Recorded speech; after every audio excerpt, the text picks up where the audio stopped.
Yo guys, what's going on? Got a 3 Musketeer deck profile for you guys. So I've been a big fan of this deck since BT6. Unfortunately, I don't think it was super playable last format just because of the way the hybrid mechanic works, but I do think it's a pretty solid rogue choice for the BT8 metagame. I think you have a lot of really strong matchups, a lot of ways to control the board, and in a format that is not entirely revolved around hybrid that actually commits to the fields now. Bellstar is just a very powerful card to be able to utilize. So let's go ahead and get into it. So of course for the Digi-Eggs, just playing a simple 4 copies of Demi-Meramon. You really don't want to see any other Digi-Egg. I think most of your low-end Digimon, like your purple rookies, are just used for evolving to get a draw off of it and then swinging them straight into security to proc things like Elecmon, possibly on deletion effects of like your Eismon, but you're really just trying to draw off of your Digi-Egg. So then for the level 3s, I mentioned the Eismon, so of course we're playing the Eismon package with the BT2 Gabumon here. The draw to discard 1 inherited effect is of course just crazy for being able to cycle through your deck. Drawing six cards throughout your turn via the Eismon effect plus Gabu plus Demimera is of course really crazy, and in a deck that needs to fill up your trash with specific type of card like your option cards, well, you want them to be in trash so you can play them from there for free with your Bellstarmon. So then to kind of aid that as well, playing 3 copies of the BT2 Impmon here just to, again, just mill out your deck quickly as possible, filling up the trash with your option cards. 2 copies of the BT6 Impmon. Now, I know this was pretty much a staple at 3 to 4 in the BT6 format. However, I think this format is just so fast that it is very difficult to be able to reasonably play 4 of these and see your Bellstars, like, recycle them throughout your trash. Of course, your yellow hybrid matchup can be a little bit more grindy, but your matchup against that deck is pretty solid. So I think 2 Impmon, 2 of the recycle Bellstar card is fine. You're also playing other cards like Calling from Darkness and Matten's deck, so if you need to, you can get her off of that, but I think 2 is sufficient for this list. And then, of course, just your Floodgate card, playing 2 copies of Gazimon to stop Hammer Sparks and stuff like that, because Imperial is the most prominent deck this format, I think. So being able to have a good matchup against that deck is really important. And then lastly, just 2 copies of Elecmon to be able to swing to your opponent's security. Being able to pop a level 3 is, of course, still important, even though Bokomon is not really running around as much before. You still have lots of Vmons and lots of lower level Digimon. You do want to get rid of lots of Floodgates as well. There is the new Psychmon in this set, I want to say. I believe he's the one that prevents you from reducing play cost. So that is really annoying. Being able to reduce the play, not being able to reduce the play cost of your Bellstar. So this is a card that outs that, and just other Floodgates, possibly like your opponent's Gazis, whatever. So that is it for the purple level 3 lineup. And then for the level 4 lineup, of course, the best level 4 that purple has access to is, of course, the 4 copies of Eismon Scatter Mode. I don't think I really need to explain why this card is so good. It basically, because of this combo, you basically have this limited on the restriction list. Bandai has put this card to 1 just because being able to draw 3 cards and discard like more like 2-3 Eismon in a turn was just absolutely crazy. So of course you're still playing the 1 of Eismon because it is broken, and this is just mainly to draw you cards as opposed to spamming the field. And then of course for the other champions, playing 2 copies of Ginkakumon Promote. This is of course for the fact that you can like discard an Eismon and then digivolve this immediately for 1 and then swing with Rush. But more often than not, this is used to be able to go for game with the Nailbone combo. So being able to resolve multiple Nailbones in a turn is important, especially sometimes if you're only playing 1 promote and like you swing with this one and it needs to die, but then it doesn't die to security, so you need to have like a Deathclaw or something in order to be able to play back with Nailbone again to swing again with Rush. So I think just 2 is like pretty relevant. And then for the other champions, playing 2 copies of Vilemon. Blockers are actually somewhat good again. Of course, being 6,000 does mean that he's susceptible to the Pyldramon.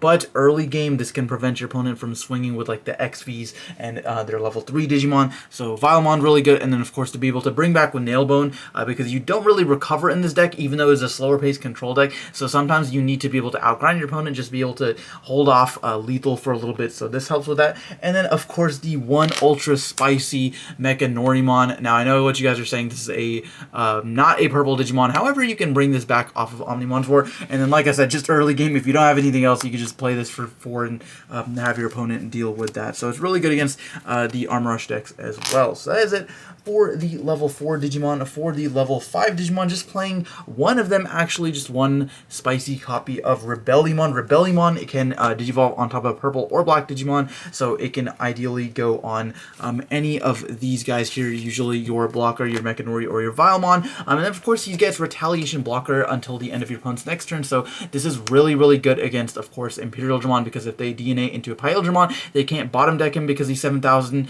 and then they have to do some sort of like Dino B play in order to suspend this guy, because if they swing with the Pile Dramon, you're just going to block trade bodies because he's got Retaliation, so he will end up deleting the Pile Dramon. So Rebellion, really, really cool card. And then for the level 6s, just playing 4 copies of Bellstarmon. Now, I know what you guys are possibly thinking is no Gundramon, no Magna Kid, no Deputymon, none of those cards. This is basically just Bellstar Turbo. And while I do think Gundramon is a really cool card, that is possibly another tech you could play, just because he's an 11,000 blocker. Again, another card that stops Pile Dramon. It's just a little bit inconsistent and requires a lot of setup because Deputymon is, you know, susceptible to Pile Dramon, so they're usually going to bottom deck that. So if you don't see your Gundramon early on, it's a little bit unfortunate. His effect is also slightly underwhelming.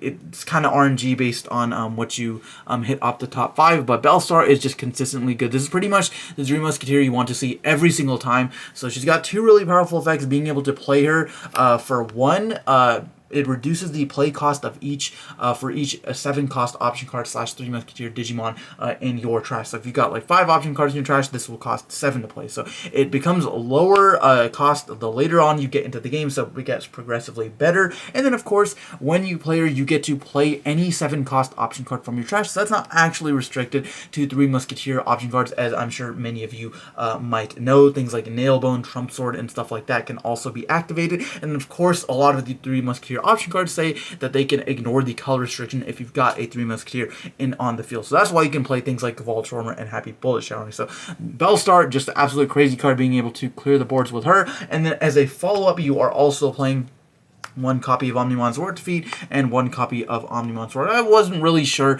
which one I wanted to kind of maximize on, but I both think they are both very, very relevant in this deck for a couple of different reasons. Of course, Sword Defeat, playing off security effect, is important, and then being able to digivolve for a low cost, like only a 3 cost on Bellstar, and then deleting a Tamer is really crazy, of course, but Zwart is another way for you to recycle the Bellstar, and against a lot of the slower decks, you can like play Bellstar, clear their board, digivolve this, bring back a couple blockers, and then swing with this Zwart, pop something, add back the Bellstar, play the Bellstar again. So I think Zwart is still just like too good to not play. Like this interaction with Bellstar is like too good to not like abuse in this deck. So that is it for the high level Digimon.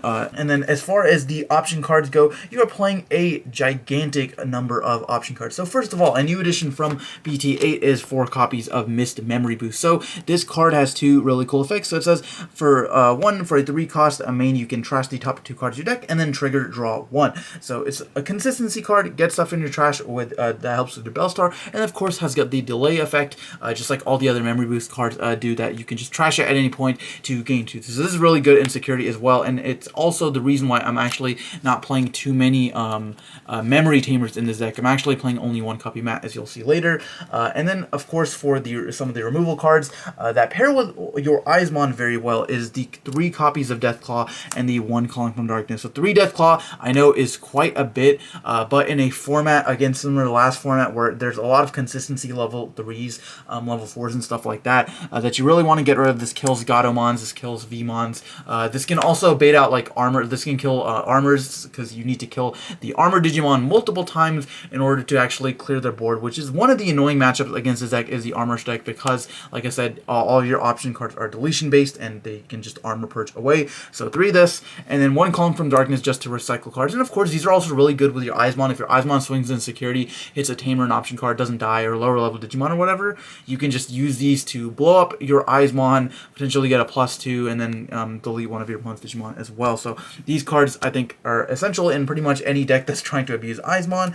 And then for the 3 Musketeers / 7 cost option cards, playing a ton of those as well. So first of all, 3 copies of a Fly Bullet for the 1-stack deck, because this just deletes any level 6 or lower. Most decks are not really playing level 7s. The exception would probably be like Yellow Hybrids, pretty actively playing Susanoo, and a couple of spicy Imperial Digimon lists are playing that Paladin mode. But for the most part, this is very good against generally most decks. Kills Pile Digimons, Imperial Digimons, X-Antibody Digimon. Just generally a very, very good single target removal to have. And then for the spread cards, playing 2 copies of Gavalt Schwarmer and 2 copies of Happy Bullet Showering. I think I'm leaning a little bit more toward Happy Bullet Showering just because this has a security effect, and that's really, really relevant. Gavalt Schwarmer, of course, is a crazy block card. This kills everything 7 cost or lower. However, its security effect is not broken, so you just have to add it to your hand. Happy Bullet Showering is a really, really powerful spread card that a lot of people forget about. At times, it can kill a very high-level Digimon because the restriction is only based on the DP. So if they only have like one, like Alphamon, for example, it just pops that. If they've got like double Imperial Digimon, it pops both of those. So really, really good spread card there. And then for the other 7 costs, playing 2 copies of Nailbone and then 2 copies of Trump Sword. Trump Sword, just another card to be able to kill Pile Digimons, and just generally, you know, not a level based or not like a DP based restricted card. So that's really good. And the Nailbone is just to spam the field. A lot of times you can play a Bellstar like late game. You can usually play Bellstar for like 3 to 4. So if you're playing multiple Bellstars in one turn, you can like play Bellstar, bring back 2 things, like play another Bellstar, bring back 2 things. So you've got like 6 Digimon on field after 1 turn. So the spamming potential is actually really, really crazy. Being able to bring back blockers, Gazimons to floodgate your opponent, Elecmons to pop stuff, Eyesmons potentially if you want more draws next turn. And just, you know, generally you got a lot of utility with this card. And then, so it's just really good. Of course, security effect also possibly brings back like a Vilemon or something, can save you games for sure. And then lastly, we just got 1 copy of Matt Ishida to round off the main deck. But guys, that is going to do it for the 3 Musketeers, or should I say just Bellstar Turbo decks. Let me know what you guys think down in the comments. I am definitely a big fan of the amount of removal this deck has, although it is a little bit inconsistent, especially without a mulligan, but it is still a really, really fun rogue deck to play regardless. But anyways, guys, that is going to do it for this one. Thanks for watching, and we'll see you next time.